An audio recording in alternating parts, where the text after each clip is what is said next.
Then I will ask Mr. Stuebler from the Commission I will put him the question in reverse. You have been dealing with Oil Pact.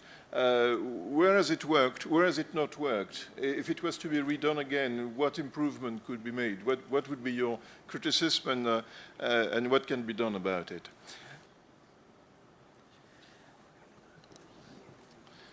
Well, I think it's an unusual project probably because it involves so many different partners from spread out all across Europe. I think that's rare even in Commission financed projects. Obviously, the geographical dispersion, and also I think there have been some along the lines. There have been a few linguistic issues as well, where it was on occasions difficult for some partners to keep up with everything in English.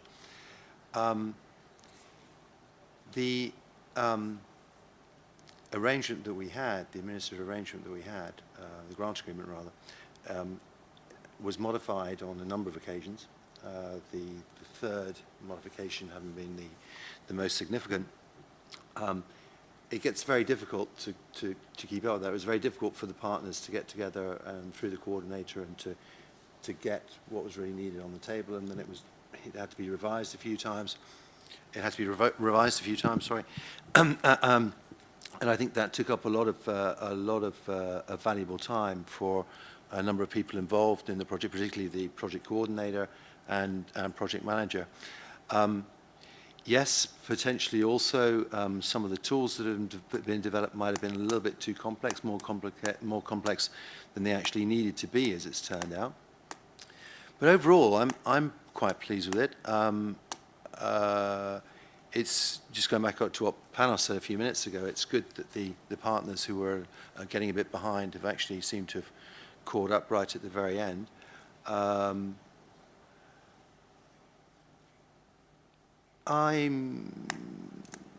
think the outcome's been is from what I can see so far. I mean, the project's still got a few days to run, and the final report has yet to be prepared. But I'm quite impressed with what I've seen so far. Well,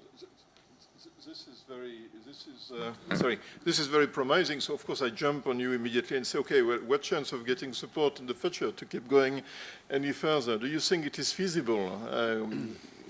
Well, I would point you back to the letter from President Barroso, which says a lot and yet perhaps doesn't say that much.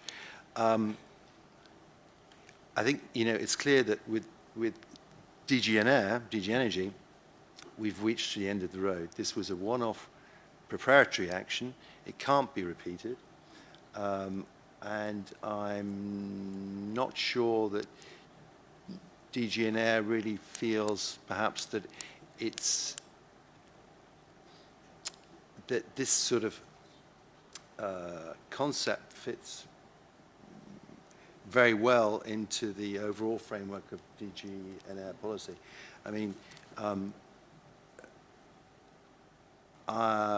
from DG and Air, I would say no more money. I'm afraid. Okay. But I mean, perhaps there are other parts of the Commission. I mean, DG Regio, perhaps, or whatever, who might be able to take something on board. Well, thanks very much. So that's a battle to be led with DG Regio, and we don't know how much the cohesion policy funding will be, of course, for the 7 years to come. It's part of the battle, which we have at the moment.